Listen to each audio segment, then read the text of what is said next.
Warning. Pro-Tri News is a podcast with different opinions, knowledge, and possibly fake news about triathlon racing. This podcast is for entertainment purposes only, and some stories may be dramatized for comedic effect. Enjoy. I want to just share one other story with you guys from the weekend. So I did this big bike race, stage race down in Phoenix, and on Sunday we do this criterium, and it's all the Legion guys are there, all the best crit guys from the country are doing this race. And one of my childhood idols is on the side of the road because he's looking after one of these U23 development teams. He's hanging out with my dear friend and coach, Chad. We're riding around for an hour. We're at minute 45. We've been going 28, 29 mile per hour average the whole time. And Gord looks at Chad and goes, "Can't be that tough. That huge guy in blue is still out there." Chad bursts out laughing and goes, "That's Pat." And he goes, "Lemieux? Oh, no." Oh, my God. So that's how my weekend was, guys. I thought I was doing amazing, and my childhood hero was looking at me with just pity on the rest of the field, thinking they can't even drop the huge old guy in this race. So I don't know. How was your guys' weekend? Mine was pretty good. Spent Valentine's Day, went to some movies, got some good food, went to a concert, did a little training, getting ready for 70.3 New Zealand, getting excited. Mine was good. I didn't do much. I just hung around the house. Very well-rested break. I tell you one thing I didn't do. I didn't fly from one side of the globe to the other. Yeah, I did. We're in Noosa, and we basically left the UK, which has had rain every day of the year this year in the UK. And we arrived in Noosa. We had one day of sunshine, and then it was a tropical storm all weekend here. Yeah, they had like 10 centimeters of rain yesterday, the day before. We've just been completely rained in, but the sun's out, everything's good. So yeah, we are here in Noosa. I'm still tickled by the huge guy in blue. But Pat, you did win a race over the break while we were away. I did win a race here back at home. We've got an opening kind of gravel race that goes on here, and the weather was incredible, and I have won a race this year. So no, I am in good shape despite my stature. So and I got 10 compliments this weekend, and I'm going to focus on, unfortunately, the one not compliment I got. As you should do, yeah. You're a man. That's all you should think about. Yeah. Awesome. Well, we're back from our break. I mean, it's been awesome last season, looking back at all the things that we've been able to do, all the partners that we had that were able to make it happen, and obviously the listeners. We've got some big plans for this year. We had a big brainstorming session. We plan on building out the YouTube channel, things like that. But this is the first podcast back for the 2026 season, and we're pretty much going to go nonstop all the way through Kona through October. So no real breaks on the horizon for a while. So with the season kind of starting here in the next couple of weeks, there's a big race this weekend, challenge race, but typically in the past, we've done this season preview, breaking it up a couple of different ways of like we do an Ironman preview, then a T100 preview, things like that. But this year we're going to split it up to where we're doing like kind of a season overview of like the different race organizations and what to look forward to, who's going to be kind of the standout, and see how that season kind of is going to pan out from, I guess, like a logistical perspective. And then next week do kind of like the season predictions, talk about athletes, stuff like that. So super exciting 2-week Ironman preview or 2-week season preview. Yeah, and the reason we've done it this way slightly is because we've just seen the start list for New Zealand, and we're still waiting to see the start list for Gold Coast, which I think will give us a better understanding about like the athletes, what they're going into, things like that. Otherwise, we are just straight up guessing. But before we dive into it, we've had quite a lot of off-season racing, and we call it off-season racing, these sort of small races that you wonder why big names are doing it, but there have been a few. But the only one we'll mention is last weekend there was Challenge Siribinias. Odd little race, and only thing to mention is Jonas Schomburg is back already. One of the kind of highlights for me last year. I just love the way he races, the way he tackled Roth, and the way he ripped stuff up. He just romped to win there. And then Katrina Christensen, another one of these Danish absolute weapons, took the women's results. But there were a few big names racing that. But anyway, up and coming this weekend, we've got Challenge Wanaka Half. We won't do a preview on that, but you sometimes see some athletes do that then go on to New Zealand. So we'll see how that pans out. Yeah, I think Fred Funk's one of those people on that start list that is going to do both races. So as far as the season preview, all right, so the T100 kicking off the season, a lot of changes that were made this year.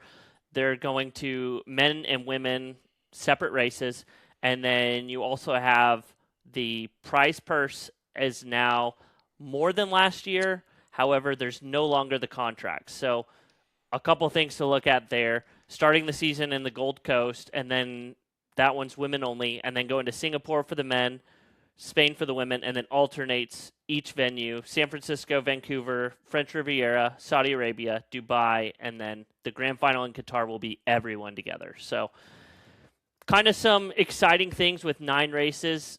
Over the last couple of weeks, though, they announced that they are basically procuring World Triathlon, which will add about 10 of the WTCS races, 15 World Cups, and then also announced last week that they're acquiring Challenge. So roughly 30 events there to get them to 60 events for their quote-unquote World Tour for 2027. Yeah, and a reminder there, this action begins in 2027. So I think what we have here now is there's going to be a long runway or a bridge to get us there. And I think at this point, I mean, look, we all have a lot more questions than answers, right? Clarity on now the World Triathlon, the broadcast is now $50 US per year.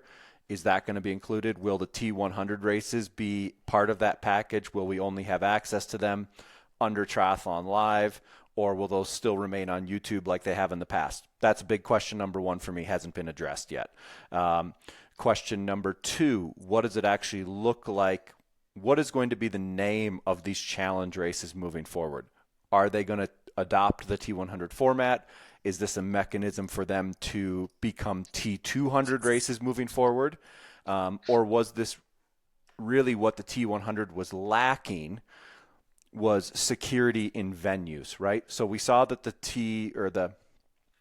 indoor race in Levine, that was supposed to be their first race of the year. That's been canceled for a reason that's not been made clear yet. So was this really a positioning of, hey, we're going to acquire an organization that's been for sale for quite some time now. Ironman wasn't permitted to buy it. And so did they have to come in and say a sweetheart deal to say, hey, look, we've got this alignment between World Triathlon and the T100. It makes sense for you guys to be acquired by us. I think the big thing is look, in the majority of M&A deals, it's really clear on what the price was here for the purchase. In a private-to-private purchase, obviously that can be and it can remain private, the price that it was acquired for. If I had to guess, I would say the acquisition price was 0 or very close to 0, given that Challenge was already for sale. So this isn't necessarily a bad thing, but I think that they wanted to. There was a reason for an alignment here. It does make sense in some things, and each group needed something from the other. World Triathlon needs stable races. Challenge needed what I would be guessing was some sort of vision for how they're going to sell the broadcast moving forward. And we know that Sam Renouf and the T100 are excited about their broadcast product. We don't necessarily know what that looks like yet, but they keep talking about it. So Pat, why do you think the price was? I heard it was a 6-pack of Bud Light and a Costco hot dog. Like, can you just elaborate more on why we think it's? Because I agree. I think it was very close to nothing. Like we've heard rumors that actually Challenge has been for sale for quite a long time. They've been looking for an out. Yeah. So I mean, look, I don't want to sit here and rag on Challenge, but their crown jewel, Challenge Roth, is not part of this acquisition, right? Presumably that's the one event that is incredibly successful. Felix, the owner of that event, makes a ton of money from vendors, makes a ton of money from that property. and that was going to remain separate. And and unfortunately, what he spoke about on Instagram, maybe it was because English is his second language, but it wasn't a good look for the actual acquisition. I was quite shocked when he got on there and said, "We're separate. Don't worry." I mean, I was just kind of like, oh, because even myself, I knew they were separate, but then I had just forgotten. But then also too, I'm kind of like, once you remove that historical race, I mean, I would say there is some fantastic challenge races in the queue that a lot of people and a lot of our listeners will go and do and stuff. But it is a significant blow when you remove Challenge Roth and the history behind such an incredible event that is his own entity. Yeah, and what I'm presuming happened moving forward in the way that this deal was struck, they would say, look, you're going to keep your business side of it, your entry fees, whatever that, you're going to own that. But now you're going to come under our umbrella, and now we're going to sell anything new against it, right? So if they sell the broadcast to Chevrolet, that's what I'm just making up a number here. That's $5 million now that T100 and World Triathlon get to keep, but now they've got a larger packet, or they can propose something that's much larger than what they currently have. So it's just going to be something where it says, hey, we're now together, we're a larger entity. What you brought to the table, we've got a what's it called when you get married?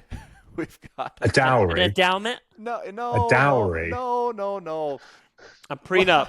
A prenup. We've got two donkeys and what was it? I mean, Laura Jeans and I signed a prenup.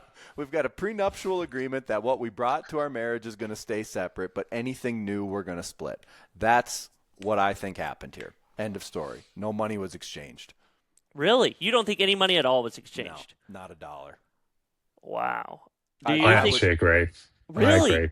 Yeah, I think there's like T100 have put this thing out. We're gonna have 100 races, and before the challenge, I mean, this was the only way they could even come close to doing it.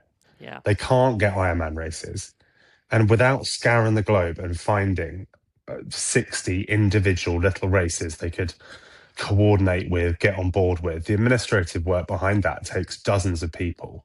Yeah. Let alone that, then the other option would be setting up all your own races in 1 year. They have a hard time setting up 8 or 9 races in a year. They are not scaled to set up 100 races in a year. So they're your other two options, right? This was their only final option. Yeah. So they desperately needed it.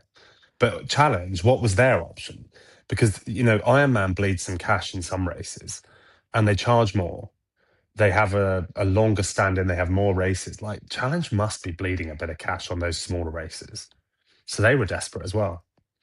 Yeah, that makes sense. But let's not. It's not all bad news. The opportunity here is right. What's the problem with the Ironman races in Europe? They are all full.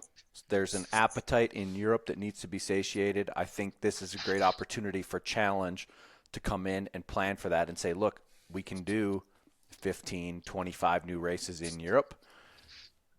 There's not a lot of downside here. I just think it wasn't all sunshine, rainbow, and unicorns and how this deal got done. Fair. Yeah, I mean, you say it's not all bad news. I'd say it's nearly all good news. It's the life raft that T100 needed for their event organization, and it's the glamour that Challenge needed. It's always been the kind of grubby little brother of Ironman. And this brings them a bit of status and brings them a bit of kudos. But what I do hope is I hope T100 don't ruin what Challenge bring to the party. And Challenge bring cheaper entry fees. They bring less kind of culty. They bring a bit of more of a raw product, which is actually really enjoyable and a lot of people like. They have a more local race feel to it. Of course, under T100, that probably goes away. And I wonder how that affects the product for our listeners. So what do you do if you're Felix and you're Challenge Roth? Laugh. I mean, this is something that we were talking about in our group text that me and Mark went last year. And it's almost like without the emblem, you would not know that it's a challenge race at all because they've kind of rebranded to just be Roth. Like if you look at all the stuff, all it says is Roth. None of it really says Challenge Roth. Like This seems to have maybe been in the works for a lot longer than the media or other people know. Is Pat going to suggest? So I think this came about in the last 6 months. Pat's going to suggest that Roth now becomes Ironman Roth. I'm saying he's got I'm just saying he's got an opportunity, because what does Ironman need? Ironman needs a stake in the ground in Europe at one of these crown jewel events. Like a really big race in Germany. Like Frankfurt or Hamburg. They've already got exactly. That's what I'm saying. This is bigger. It is bigger, but me and Carl looked him in the eyes. We were there, and there is no way on God's green earth Felix is selling to Ironman. No. I thought it was Data V. They're just their main sponsor. They're like a data center. Yeah. But no, Felix he's just built himself a lovely new house. His mum works for him. They've got offices all year round that sit on the green there. He's like a local legend that donates money to the fire service. He has no need for it. He doesn't need Ironman. I've never met a guy that I think is motivated less by making an extra 100K a year than Felix. Let's go back to T100 a little bit. So now with this is something that we can talk about for the next year of like, what's this going to look like in 2027 with this new world tour? But this year, like the changes that they made, which are, hey, we're splitting up the genders. So we're going to go men at some races, women at the other races. And then the only race that everyone's going to be all together at is the grand final in Qatar. Like, do you guys think that that is a good idea for them broadcast wise, or like what do you guys think as far as that kind of setting? I think that they are doing everything they can to save money, to pay for less hotel rooms, and just get through this year until the show starts next year. I mean, I'll say it out here and say it's a terrible idea to split them. But it doesn't really matter, because next year it is going to be on par, if not greater, than the Ironman series. But, I mean, this is nothing but save money, less hotel rooms, less staff, host a good event, learn, work on the broadcast more, and just get through this year until next year. I mean, that's all it is. I think we had Sam Renouf on before the break, and he was actually really good, and he was really transparent on a lot of stuff. I thought the one question he sort of dodged a bit was, is this just a transition year? Because I think it very clearly is. Yeah. But he makes the point, and everyone knows, you can't just do nothing. They can't do a bad job this year, because then they start the year on a lower platform. I think they're basically doing the minimum they can this year to stay as extremely relevant and excellent as they are. That's my opinion. Their number one job this year, in my opinion, if I was on their board of directors, not to fuck up. I would say what you need to do this year is buy back the athletes' hearts and minds. So how do you do that? 30 days after, or whenever drug testing's complete, the athletes are paid immediately. End of story. No exceptions. This should not ever take more than 60 days. Boom. They're paid immediately. Part two to that, they are supported from a media capacity like no other organization before. So they got to go back to the old days of, now you've only got 20 women to cover or 20 men to cover at a certain event. You need to highlight somewhere between 8 to 12 each race, focus on them, and say, we're going to support you. We're going to tell stories. We're going to provide your sponsors with images and videos of these races better than anybody else. That's what they got to do. When an athlete goes, damn, when I went to T100, whatever, I got amazing content. They told my story on YouTube, and they paid me immediately. That's what they got to do this year. Yeah. What did I miss?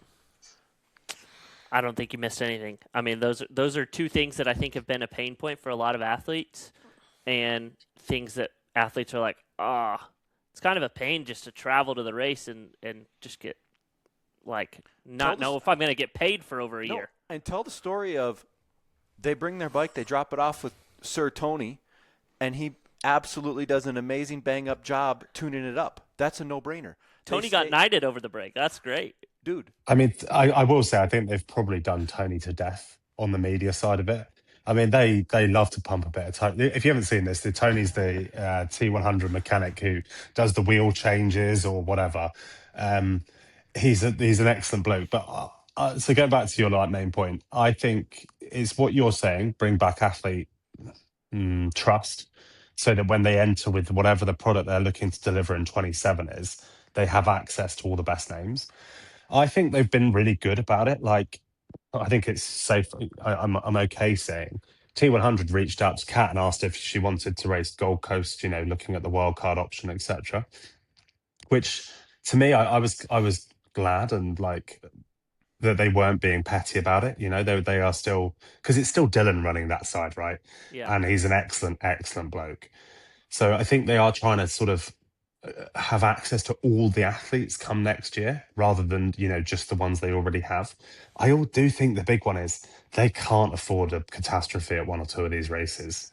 They can't have a Dubai again. No, because the thing is, if you can't organize 8 or 9 races without a race mess up, i.e. the timing's all horrendous, the course goes wrong, whatever, how does anyone believe you can organize 60 or 70 or 80? Fair. By the time this podcast comes out, I mean, there's the start list for Gold Coast, the 15 that are going to have their starts minus the 5 wild cards. That'll all be made public. So we were able to get access to this start list early. I mean, I'm impressed, to be honest with you. Like, I didn't think that they would be able to pull the names that they were able to pull, and they got buy-in from a lot of these female pros to be a part of the first race. The thing is they got 50 racks on the line if you win the thing, and that's what they had to go back to because that's what made people show up in the past. Yeah, like they didn't want to deal with the rigmarole of the contracts and I got to be here for this, I got to be here for that. It became convoluted. Like, just put up the big money, they'll show up, and the athletes are going to sing for their supper, and they're happy with that. Yeah, because they picked up the 3 athletes I think that can win one of these races at the moment, minus Lucy Charles, who's just had surgery. They've got Julie, they've got Kate Wolf, and they've got Taylor Knibb. Now, we're not trying to talk about the athletes and the seasons in this show, but way to go. Great start to the year. The money works. I think if they'd gone contracts and lower payouts, we would see way worse start list. I don't think Taylor would sign it because I think, she wants to do Kona, she wants to do short course, whatever. Whoever else it might be, Kate's having to go back to try and get some Olympic points soon, etc. I think, let's be honest, we said it from the very start, just do this, it's way easier. And it works. So let's see if it works on the men's side as well, I guess. I would say back to, it's good to hear what Mark said, because I think it's really important for them to get every athlete in the pro size sport to touch one of their races. I think it's really important to get Laidlow to a race. I think it's really important to get the Norwegians to a race. I think it's really important to get the likes of Lionel Sanders to a race. And it really works for this distance. If this was the Ironman distance, really hard to schedule around that, because there are majority of these guys are going for the Ironman Pro Series. But if I was them, and it's really good to see that they are doing that, I would try to get all these guys to tip their toes in, because each one of them brings interest. Yeah, I totally agree. Because it also they can then use the footage they get of them at that one race all year round. As soon as you go, you sign that thing, they have the race footage of you doing their event. They just bastardize that all year, and you're good to go. What else have we got in T100, gang? There were some good notes on this. Carl, you had some thoughts. Yeah, a lot of it kind of centered around kind of the future. I honestly, I was trying to get us back to here for this year, but the fact that they've reduced the series money, again, probably going back to them trying to save a little bit of money. I will say I was surprised, but not surprised. I was glad to see they went from, I think the prize purse originally last year was $25,000 for the win, and this year it's up to $50,000. But we're still nowhere near that $100,000, which is what they originally had as their big get. So yeah, but that was when they had 3 or 4 races, right? They've got 9 races here or whatever it is. Yeah. I think that, it's just makes sense, right? Because they save money overall. That's what people have been pointing out.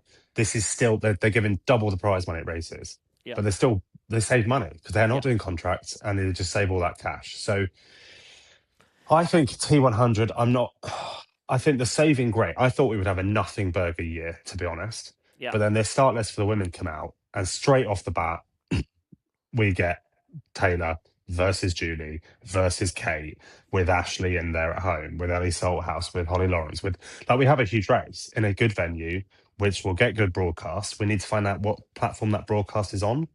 But if that broadcast is accessible to all and isn't behind this $50 paywall, like T100, they're up and running. Yeah.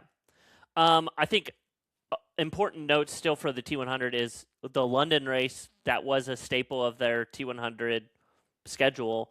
They kind of gave that to WTCS, so that's a short course draft legal race next year, and it's not like a T100 race. Do you think that there's a lot of athletes that are like either professional athletes or age groupers that are like, I wish that it was still a T100 and not a short course race? I personally think athletes are much less attached to a venue than maybe age groupers are. Because like Pat just said, there's 50 grand on the line. Yeah. 50 bags to go and get out. Kat will race for 50 bags in Uzbekistan as much as she will in London. I gotta go to Uzbekistan this year for a race. Okay. All right. Exactly. Tajikistan. Let's go even worse. Exactly. Yeah. No, I mean, I think it's. Are you actually going to Uzbekistan this year for a race?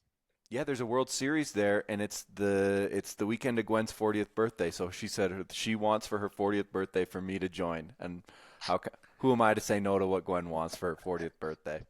Honestly, for a minute, I can tell it's early in the morning here. For a minute, I thought you were going to say you were going to Uzbekistan for a crit race. They're going to be like, look at that big guy in blue. So, no, I think what they're hoping for there, right, is that Alex Yee shows up and does the World Series there. Yeah. That's what they want. Of course. Yeah. I mean, he's the poster child for them already for that race. So yeah, they want to have a short course race there because they're trying to bring one back to Hyde Park is what they want. So they're trying to have success out at the Docklands, is that what it's called? Yeah, the Docklands. Yeah. That's the financial district. So if you haven't been, it's actually doesn't feel very London. What Pat's talking about is the London Olympics and a couple of the previous races and World Series races were in Hyde Park. That's a proper London triathlon venue. And if they can get that back, that becomes like a crown jewel venue for triathlon, I think. Yeah, 100%. Before we move on to Ironman, one more thing to note. This is a very T100 PTO thing. There's still a date that is TBD. It just says November, and it's the T100 race in Saudi Arabia. That I don't know why that's TBD because I'm assuming that there's a World Cup set in Jeddah already. Correct. And I would assume that it's like a November 9th, I think, is the weekend. No, last weekend in November 29th or whatever. Oh, okay. I always thought they would try and make an overlap there and have a World Cup and a T100 going on simultaneously that weekend. But that's kind of the obvious thing that you would think, but it is still TBD. So I got to before we move on from it, a December 11th end date is. Wasn't a fan of it last year. I'm not a fan of it this year. I mean, mainly for us, right? I don't want to be talking about triathlon that long. We got to. I mean, we'll definitely have to take breaks on those because I mean, there's weeks after there's just 8 weeks after Kona. We can pass the sticks. We can pass the sticks to someone else for a couple of weeks. Can we just let Jack Caddy wrap up the last one of the season and we'll sack it in straight after Kona. He can take care of it for us. I mean, 21st of March through to 11th of December. Like, what sort of off-season is that? If you go again the next year, that gives you a couple of weeks off, 1 month, 2 months of training, tops. Well, think about it like this. Next year, 2027, I would assume that the Middle East Championship will be in Oman, and then there's going to be a pro race there, and that's in February. I assume they're going to start the pro series there next year. So if you're like, I'm going to do the T100 and then do the pro series for next year, and you're like, shoot, I got a race in 2 months. Crazy. Yeah. This off-season thing is gone. There's no off-season anymore in triathlon. No, but I think it's like the double season, I think, will become more popular when people work it out. I hope it is, because that's essentially what Kat's planning on doing, splitting, getting a bunch done, have a break. But yeah. It's tough, yeah. Go on, let's hit Smile Man. What are they up to this year? All right. The Ironman Pro Series schedule, there is 16 venues, I believe. We're kicking it off at Ironman New Zealand here on March 7th. then 70.3 Geelong in Australia before heading to Oceanside. So usually the start of the season has been in the past Oceanside, which is a week earlier this year, March 28th. But we're already going to have 2 Pro Series races before then. You can't convince Talbot. For Talbot, the start of the season is Oceanside. He doesn't. New Zealand's We're not 5 happening. weeks away. We're 5 weeks away from the start of the triathlon season. It's in Oceanside. There's 2 people that are still dying on that hill. It's Talbot and Matt Lieto, where they're just like but this is the deal. Guys. That's a fact. That's what it starts. But there is very smart athletes that will already bag 25K, whatever, 50K, and bag an Ironman Pro Series win I already bagged their Ironman for the win, i.e. Cat and KB. Very smart, but triathlon season Not to presume they're going to win, but you've just seen the start list. I actually haven't even seen the start list. They know but something I can tell that nobody else has done. Yeah. Yeah. They've just rolled their dice, haven't they? And everyone else has bottled it. I think we helped KB and Cat. Right, so we're getting carried away, but the start list for Ironman New Zealand has just come out, which actually is, I'll be honest, it's a way lower start list than we were talking about 3 months ago, because so many athletes said they were going to go and do it. Taylor was going to do it. Solving was going to do it. Like, all these people were talking about it. Casper, Gustav, Martin Van Riel. I don't know if he was. I think I've just thrown his name in. Yellow But actually, it's quite hard to get ready for an Ironman on March 7th. And I think when you have people like Kat and KB saying they're going to do it and showing fitness online, and they're typically very good early season, and you've got to fly all the way to New Zealand, I think some people have just bottled it, personally. But that's the race. We're getting ahead of ourselves. Sorry. So obviously, after Oceanside, you got Ironman Texas. A lot of these races are a week earlier. I don't know really why or anything like that. But I don't know if you need to read through them all. There's a lot of Ironman Pro Series races, but the calendar. But do the Ironman events. All of the Ironman events? There's a lot. The distance. No, there's the distance, the full. Oh. So you've got New Zealand, you've got Texas, you've got Hamburg, you've got Frankfurt, you've got Lake Placid. You've got, I'm missing one, I'm not even looking at it. Kalmar, thank you. South Africa. Nope, South Africa is not a Pro Series this year. Yeah. It is the same weekend as the Texas, and it is still $150,000 prize purse and still has 4 slots. So you got people that, maybe if you're one of the people that's like, I don't want to go race 8 of the top 10 people from Nice last year in Texas, I'll just go to South Africa. You can do that. I think you've got to go and race a fake Frenchman if you want to go and win that one. But so far the way that we've that it's shown up is Texas, all eyes are on Texas for the early season Ironman, where kind of everybody on both the men and the women's side is showing up to. Yeah. It's really solidified itself as like the proving grounds, I guess, like the closest race that we can get to a world championships for both the men and the women, like on the same day, right? Frankfurt special. Yeah. But that's because it's the only way I think you do it smart. So like if you're going to do 2, you have to do Texas, really. You could do New Zealand and like later. You could absolutely do that. But like Texas is as late as you can start and still do a good job of 2 races, if that makes sense. Yeah. So you want a long winter. So you go to Texas to start, and then you can still do Hamburg, Frankfurt, Placid, whatever. But if you don't do Texas and you start later, I think you're basically, I mean, other than Solvi, who was incredible, did Hamburg. That was it. Hamburg, Placid. On. Yeah. I think you're behind the game. So that's why Texas remains being the big hitter race. For me, sorry guys, I mean, I got to jump to it. The biggest news with the whole Ironman series this year is the evolution of the broadcast. Oh, I've heard from a little birdie at Ironman HQ that everyone's going to be very happy with the broadcast improvements. That's all I know. That's all I know. I mean, prayers have been answered. It's going to be on YouTube, guys. Yeah, that's huge. Yeah, but there's more than that coming, isn't there? I think they've really upped the spend on it, and they've got some good stuff in the pipeline. I haven't heard specifics, but I think moving to YouTube shows intent straight away. Yeah. It's like we've listened. We've banged on about it for so long. And then, so the broadcast is going to be better. I think they are definitely moving towards it, especially for the Americans that can get outside. I mean, I feel Jackie Herring is the champion of hating on outside watch. Every other week, she's got a story up about being stuck inside and can't see a race on outside. So, Jackie, I hope you're happy. But then, I think the next big thing is 20 meters.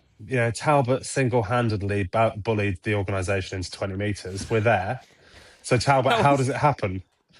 I would say that was a lot of the athletes that did that. But Pat and I were talking about this earlier. It is pretty incredible when you want to go and criticize Ironman right now. I mean, it's hard to criticize them over anything. And I'm not just trying to, blow smoke up their butt right now. But, I mean, how, you got an insane pro series.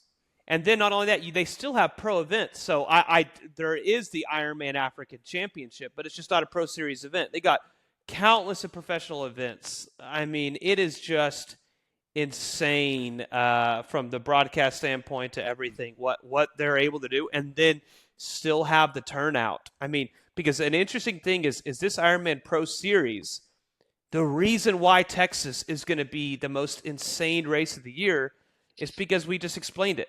If you're doing the Pro Series, you got to do that one. There's not really any other option. And it forces these athletes to go to these types of events. So, and I think to our listeners, you'd always have to remember, we try and talk about this from a pro athlete standpoint. A lot of you'll be screaming, they're just so expensive, the events. And we hear you. We race. We've all raced. The cost of racing, you can criticize on that standpoint. 3 of us have raced Ironman events, Mark. Just want to make that clear, but keep going. Oh, yeah. One of us. There's a couple that have been completed deep down in my heart and soul, but I haven't. I do want to say when I was at Texas, there was a brief moment where I thought, I am so inspired here. I'd like to do an Ironman. But the moment that the big guy in blue was stood on the entirely pan-flat highway, looking left and right, and there's not an inch of elevation. And the big guy in blue went, you know what? I could do this. I could do this. Ironman Texas is usually like a crit, though, Pat, because you can draft in that. Oh, what were you saying? What were you saying, Mark? I was just saying. So when we blow smoke at Ironman or compliment, we're not just ignoring the bad or the criticisms. If you're an age group athlete racing, that's just not our remit. But I do hear you. That's the areas that they challenge in the pro side of the sport at the moment. They've brought in 20 meters, which is what the athletes wanted. They've changed their broadcast host, which is what the athletes wanted. They're delivering a series that pays within 30 days 200 grand direct into your account. They are doing a lot of good things. I think the struggle they might be kind of having on the horizon now is you bring challenge under that T100 umbrella. There is a real competitor in the market finally. And does that help drive some costs down, whatever it might be? Yeah, there's one other piece I want to support, though, on this. Ironman's getting rewarded for this. The Oman deal doesn't happen without the Pro Series, right? So now they've got a track record of saying, hey, we can sell against this Pro Series, this product. Now they can say, hey, it is worth money to us. They're going to be able to sell a brand new title sponsor for the Ironman World Championships for more, because now it's back to one day for both genders, and they know the Pro Series works, right? Yeah. So they are going to be able to sell more sponsorship against this property moving forward, guaranteed. That's the last thing that you mentioned, Pat. That's the most important for this year for Ironman, is the Ironman World Championship is back at Kona, one day, both genders. And it's the finale of the Pro Series. The last 2 years that we've had the Pro Series, the finale's been at 70.3 World Championship. Now it's at Kona. So, I mean, I guess, again, I just think for us, here's what I'm predicting, right? If I've got a crystal ball, here's how it's going to go down in Kona. We're going to have 2 individual broadcasts for the race, right? We're going to get a men and a women's dedicated. I, fingers crossed, pray that there's no D-bag men out there that sprint in front of the woman who's about to win the race. We can't have that happen. There's got to be some sort of mechanism that we ensure that that's avoided, right? And then part 3 to that, to be able to award now the Ironman World Championships on those days and then celebrate it on top of that with the podiums for the Ironman Pro Series, I think this is like just icing on the cake. I think that's going to be a really nice touch to the whole event. Yeah, like you say, like we hope there's two broadcasts. There will be. They've got a second helicopter. We know that, and the helicopter's iconic in Kona because you can look up when you're racing and see where the leader is because the helicopter tracks them. It's like it is a big thing, and I think rather than actually for a product delivery, I think it's Ironman saying, we value the women. I don't think they necessarily need that, but I think it's super cool they're doing it. So I predict 2 channels where you can either watch the women's race or the men's race, dedicated cameras, and then there'll be a main overlap one that is the primary broadcast, which I think is going to be wicked.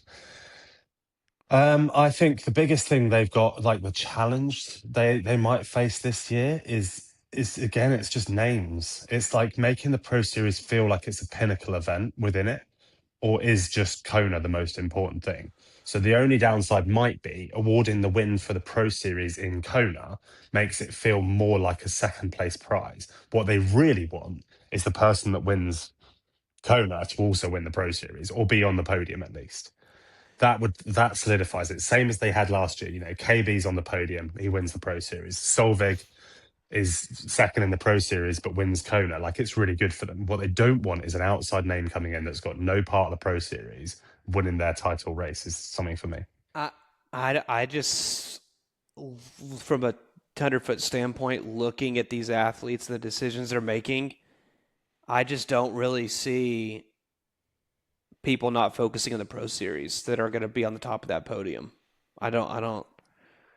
Maybe a Sam Laidlow is the only one I can maybe think of, or Lucy Charles. Yeah, but outside of that, I can't imagine too many of them. But like with those 2 examples, right? So say that Lucy comes back from injury, she's going to do a box check to get in.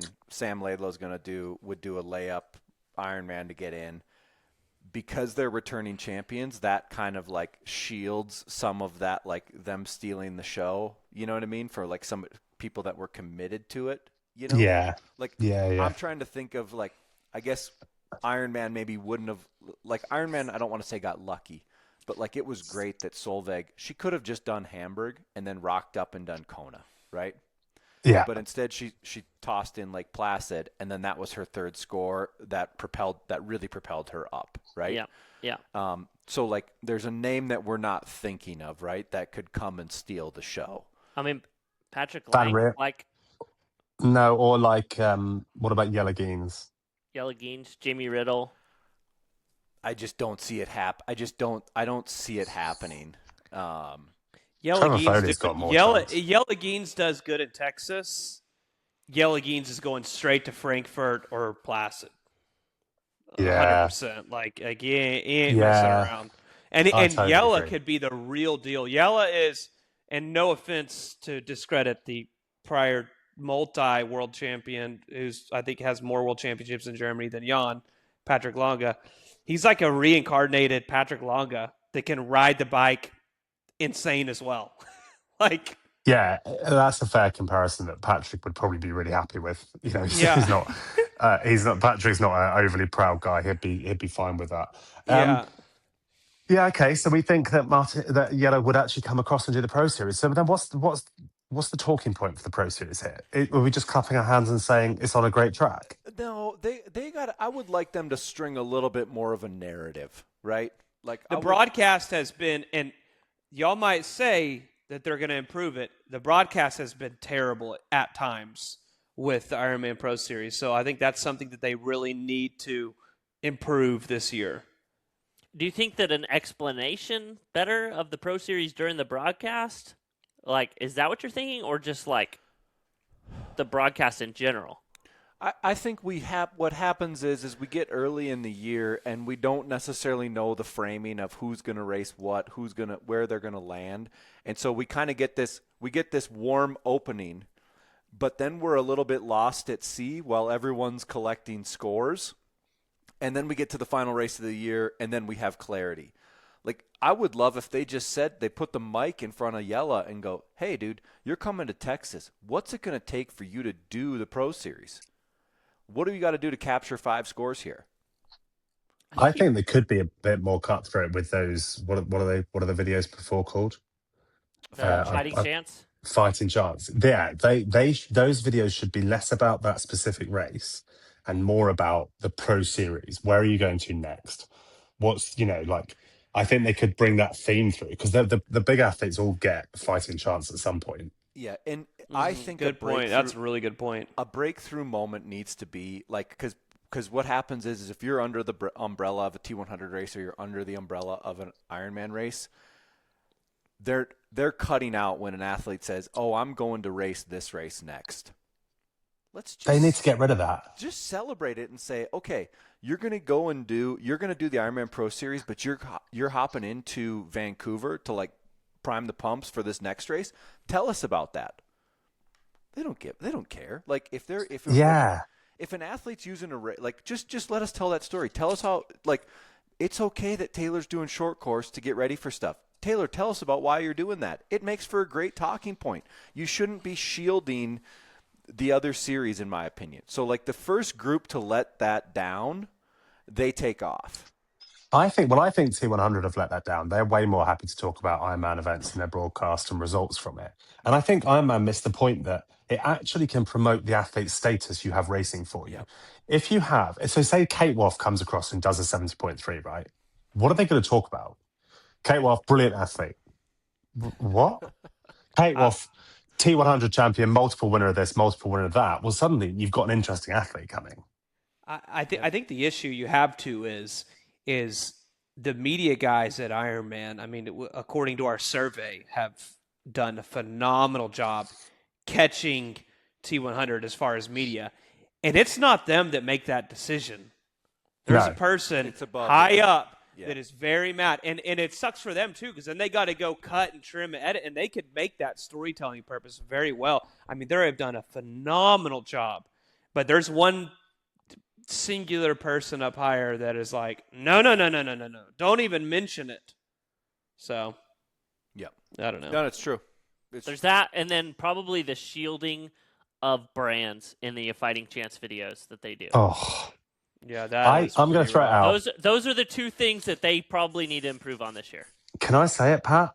I think I can see a world where an athlete says, I won't do Fighting Chance videos if you're moving my bottles and stuff around and forcing my sponsors out of these videos. I don't get paid to do these.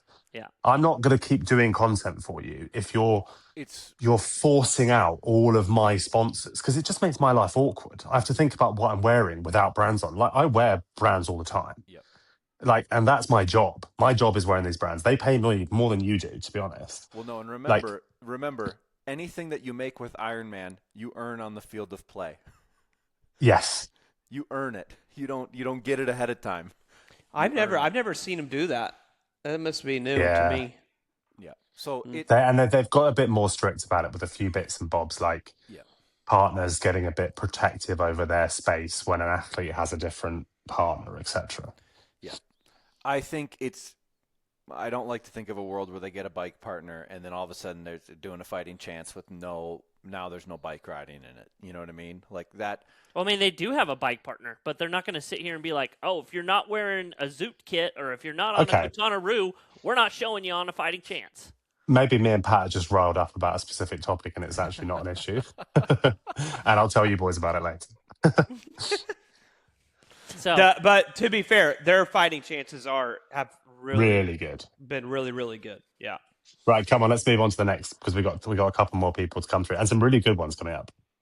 So, Ironman, super exciting. Looking forward to it. World Triathlon Series. Now, there's so much of our audience. We put up a poll. Is this the year that people are going to care about short course? We have like 35,000 followers on our Instagram. People do not give a rip about short course. No matter how many times you beat the drum, no matter how many times you tell them how important it is, the athletes that you're seeing now are all people who've came up through the short course ranks. Martin Van Riel, Jelle Geens, like all of these people have played important roles in short course over the years. Like, it's fun to watch. You also get to learn their name, their disciplines, things that they're good at, things that they're not good at. And so looking forward bro, to they don't ride TT bikes, so I know. bro. Who cares? And it's $50 a year to watch these WTCS races, so why would you care? But this year, short course is important because you got athletes like Taylor Knibb going back to get ready for home Olympics. You got Taylor Spivey going back to short course to get ready for home Olympics.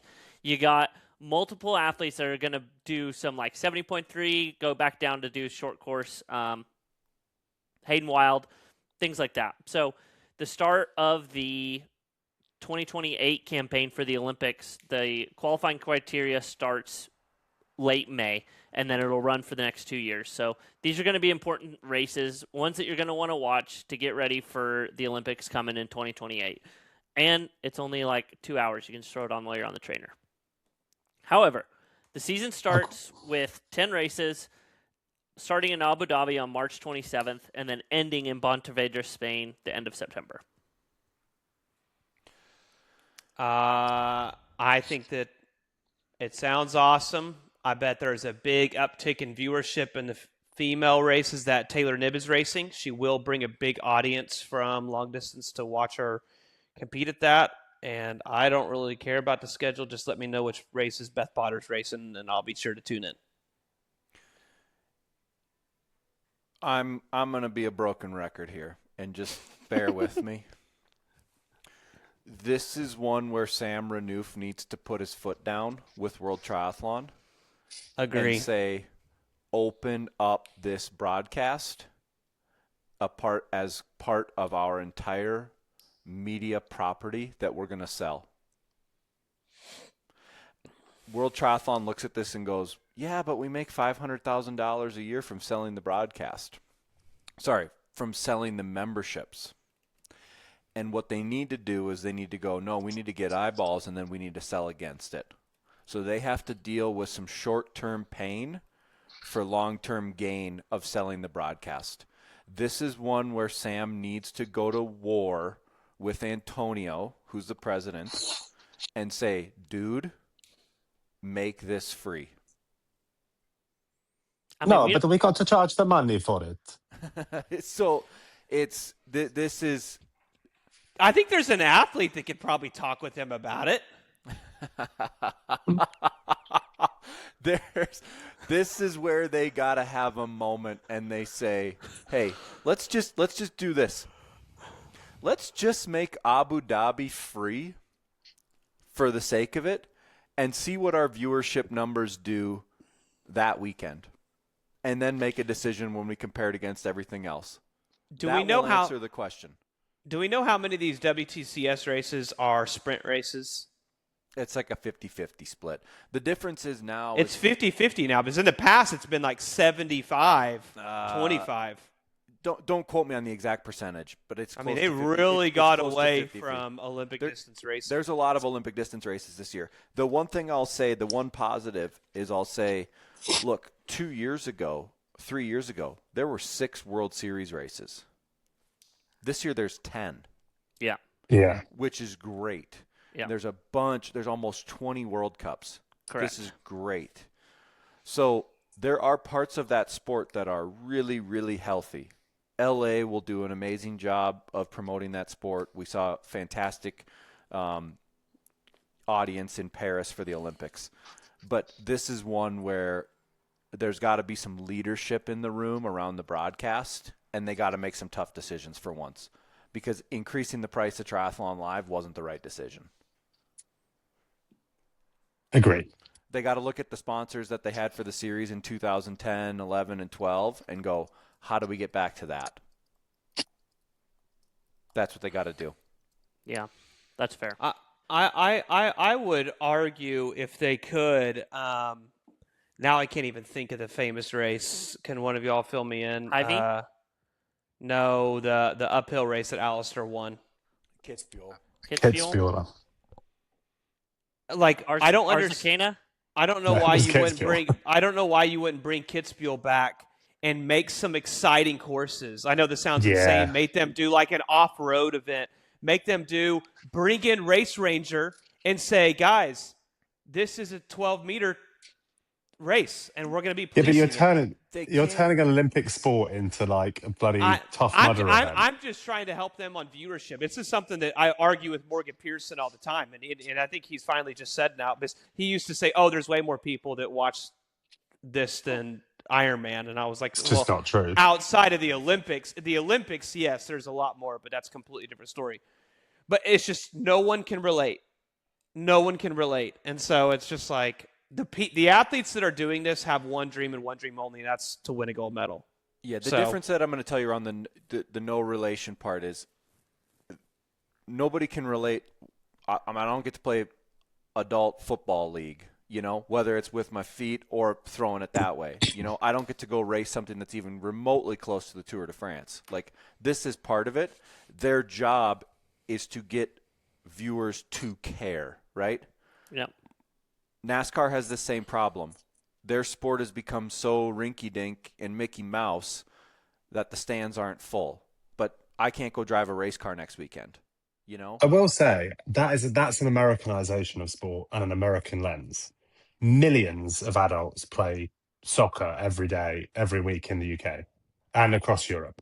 And they cycle in races and they play rugby for amateur leagues. You guys don't do amateur sport, really. You do a few events where you can take your shirt off and post it on Instagram. But actual sport in the US is professional. You don't really do amateur sport, whereas actually the rest of the world does. Fair point. Millions of people play amateur cricket, etc. So, like, actually, the relatability of the event is part of a global sport, which I do think is why Ironman is most successful in triathlon, because it resonates globally with lots of people, and they do the same event. Okay, so and every time I get in Kyle's car, I feel like I'm in a rally car race. So, yeah. So, okay, so is my what was that race? Death Race 2000, where you score points for running over nuns and stuff. I've never ran anyone over. I've never ran anyone over. Oh my gosh. Okay, so is it unrealistic for me to think that they should make the broadcast free? Especially why they just increased it by $50 for the year to watch it, and we don't know if T100 is going to be like, well, we're just going to put it all on Triathlon Live now.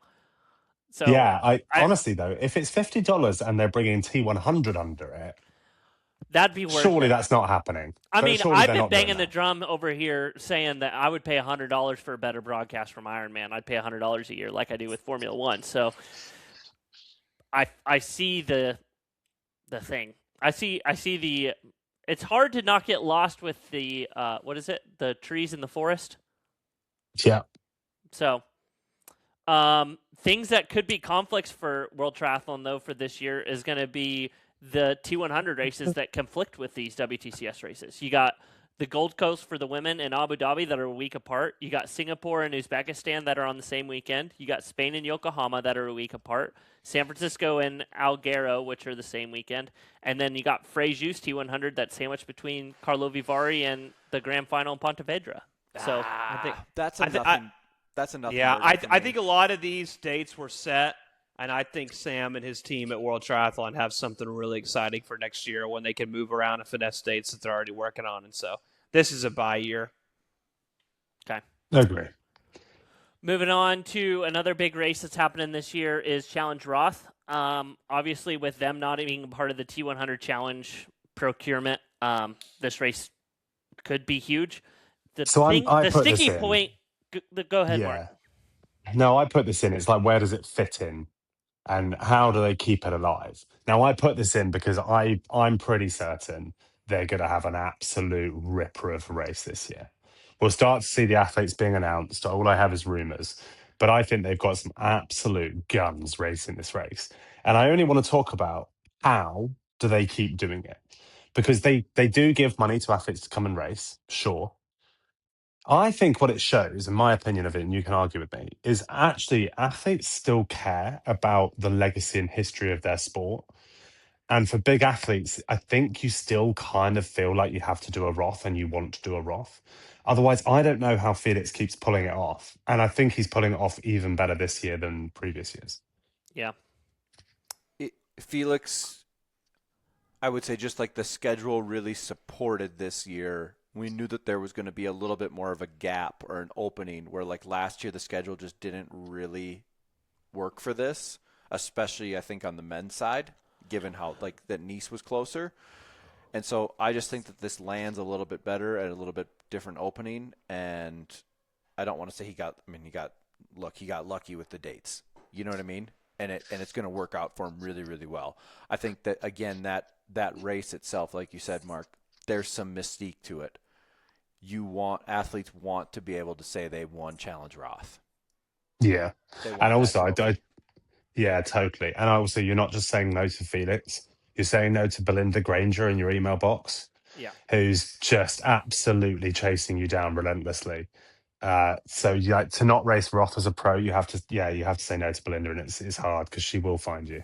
Some big things for this year, though, too, is you got Ironman New Zealand, which now starts the season earlier, so you could essentially do that race 6 weeks before Ironman Texas, which was what you could do last year. They've added an Ironman, which is Kalmar, towards the end of the season.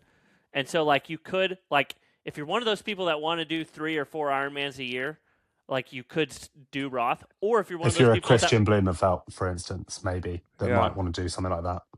Or you look at it from the calendar standpoint of like, oh, well, I absolutely messed up my Ironmans this year. Now I'm just going to have to go all in on Kona, but I do want to do another Ironman. Then you go like, well, I do Challenge Roth. Anyway, that was my Roth.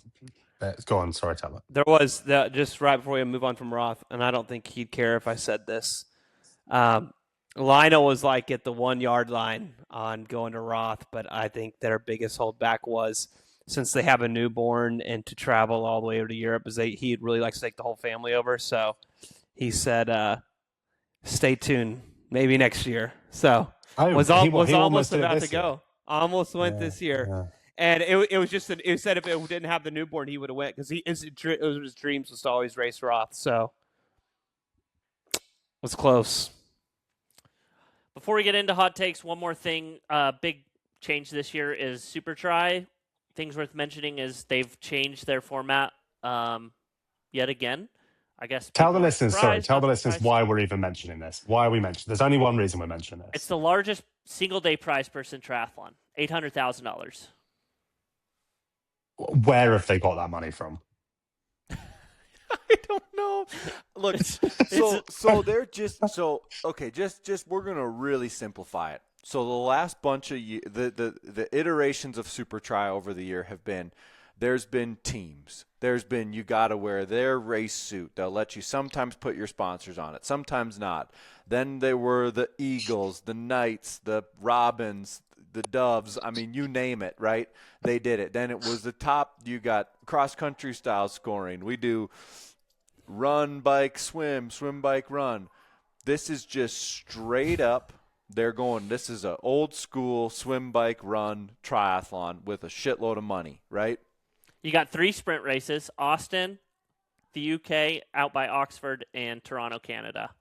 And then a grand final, which is still TBD.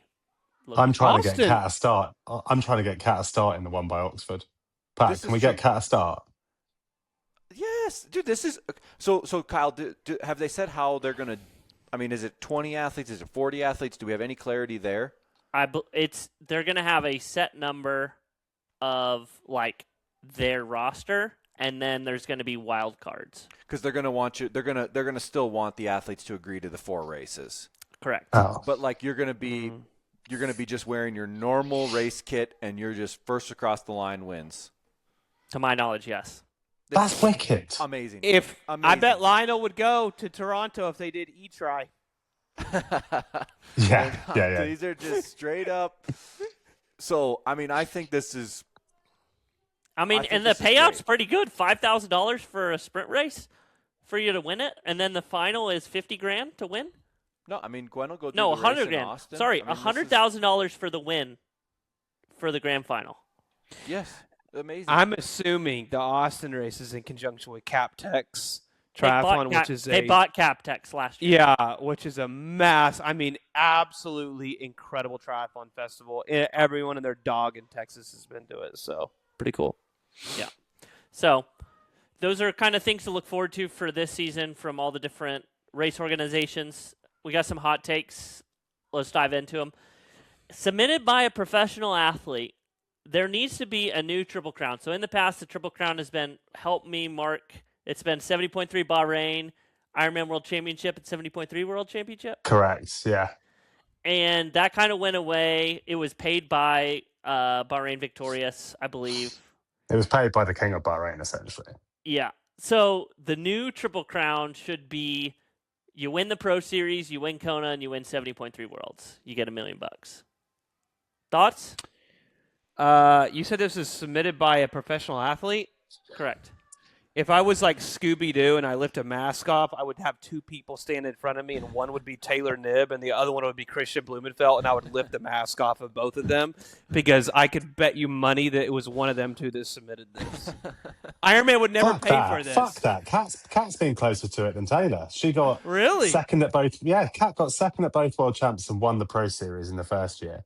And then second and first in one last year. It's KB. That question was KB. It was KB. Probably so.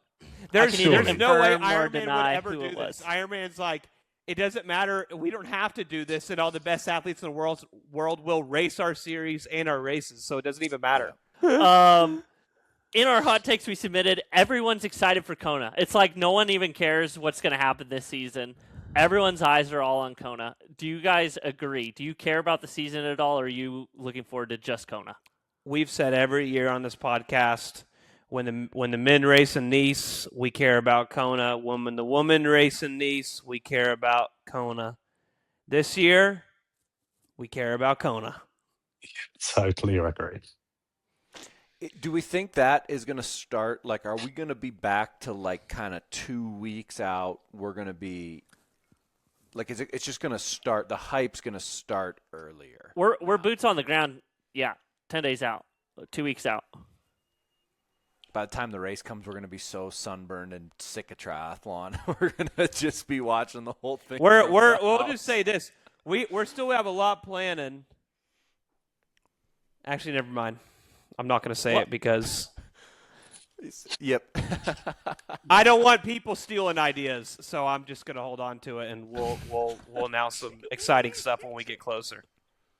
So yeah, T100 loses momentum against the Pro Series. That's part one.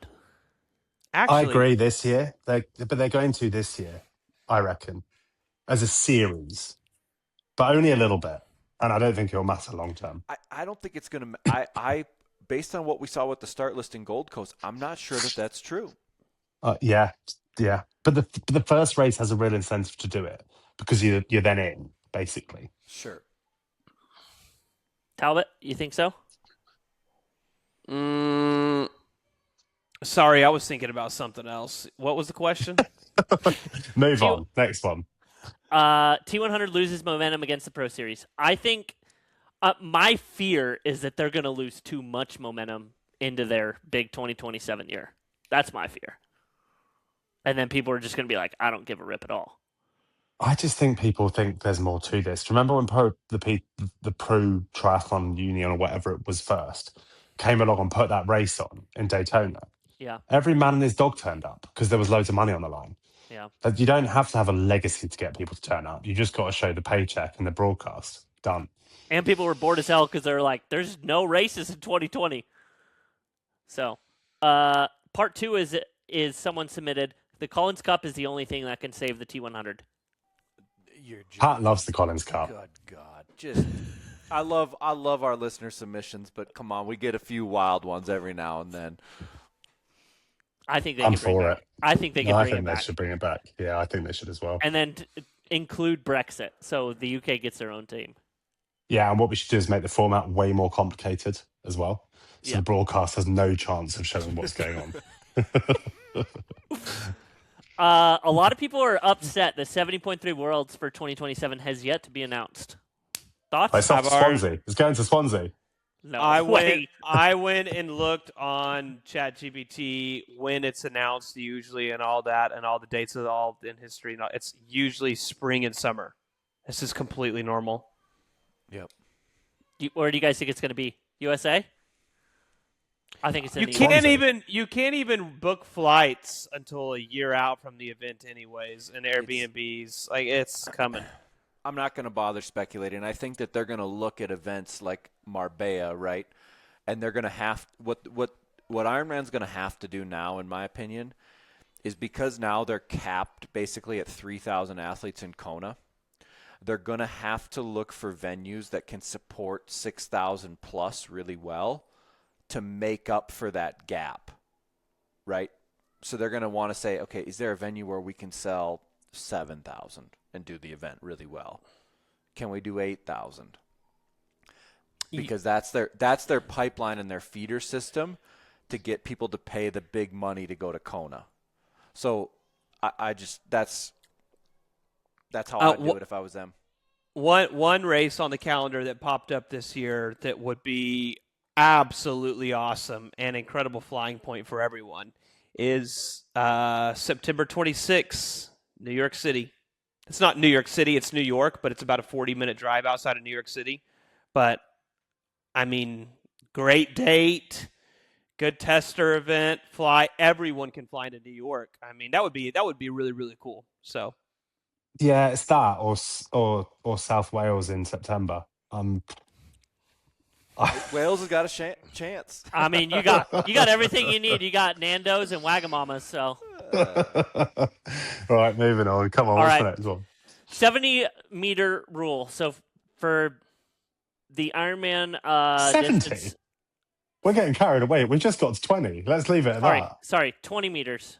20-meter rule. Do you think that it will A, reduce the number of run battles, or B, not make a huge difference at all? Lionel covered this really well. I mean, he said the racing that we're going to get to see is going to be dynamite, not a sight. You know, I mean, I think that's what we're going to plan for in 2026. Shoulder to shoulder, I mean, maybe yes, maybe no, I don't know. I mean, I think we're primed to see some fantastic racing, period.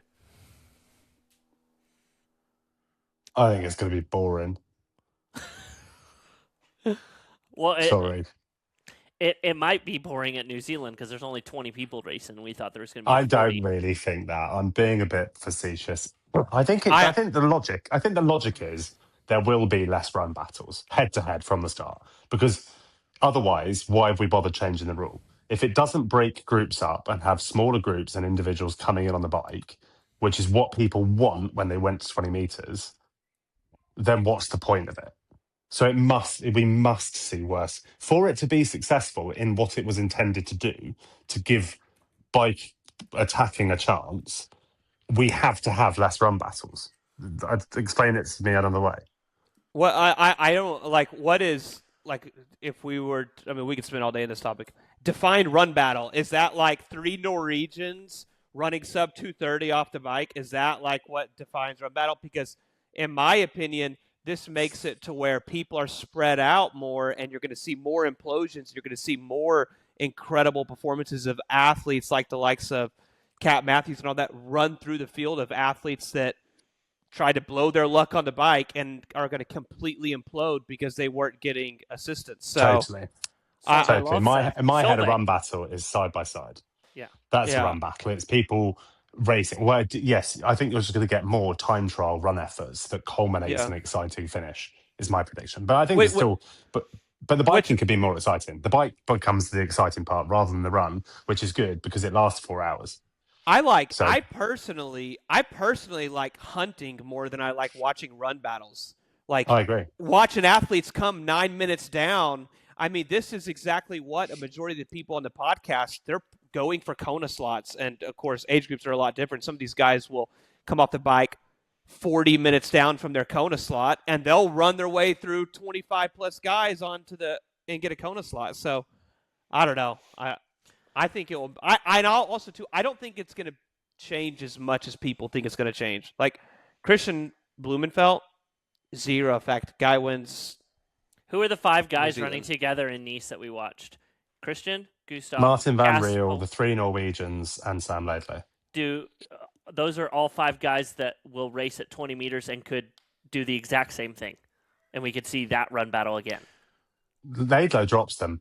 He would have dropped KB. He would have dropped KB and all them. Yeah, I don't. think so. It's so course dependent.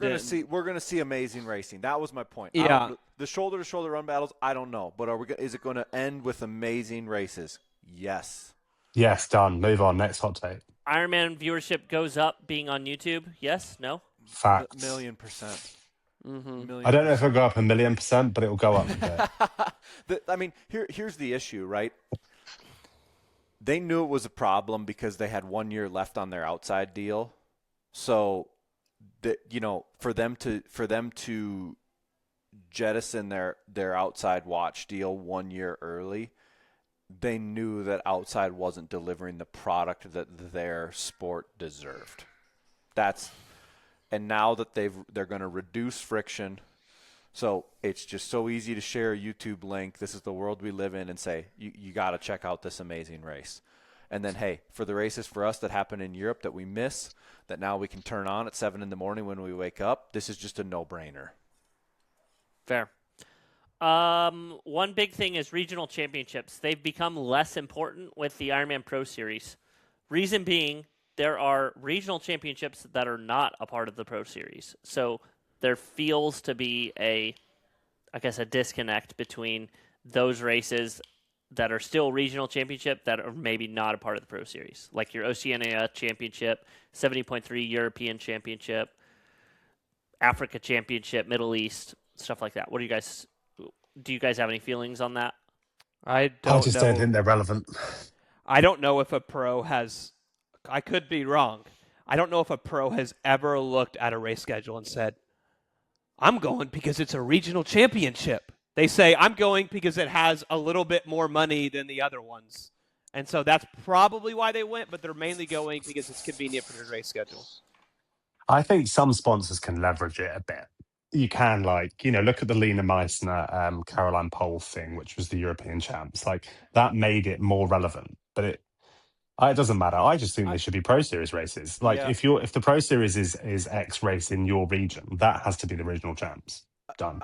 I have thoughts for that later for a different show. I mean, you got 70.3 European champs in Sweden is $75,000 prize purse. It's more than Swansea, which is a Pro Series race that's $50,000 more, and it's equal with the Ironman Pro Series race North American Championship in Happy Valley. Yeah, all the regional championships all have more money. That's standard. Yeah. That's always been like that. It's good. Anyway, leave it. I think we're over the one. We're done. Cool. It attracts usually a little bit higher of a field, so. Okay. I think that's all the hot takes we've got. Well, with that being said, I've been waiting to say that, guys. We're back. We're super excited. We have some awesome things planned this year for you all. We have some awesome partnership announcements. We have we're going to be at races. Kyle actually just recently posted a graphic. Shows all the events we're going to be at this year. So we are super stoked for this year. We're going to be asking for a lot of your advice on different things and getting you guys included as well on some kind of community things this year as well. So we are super stoked. We will have a live show in New Zealand. Check out our socials. If you don't follow us on Instagram, we post a lot of infographics on there, also race updates, start lists, and all that. So make sure you follow us on socials. And with that being said, we'll see you on the next one.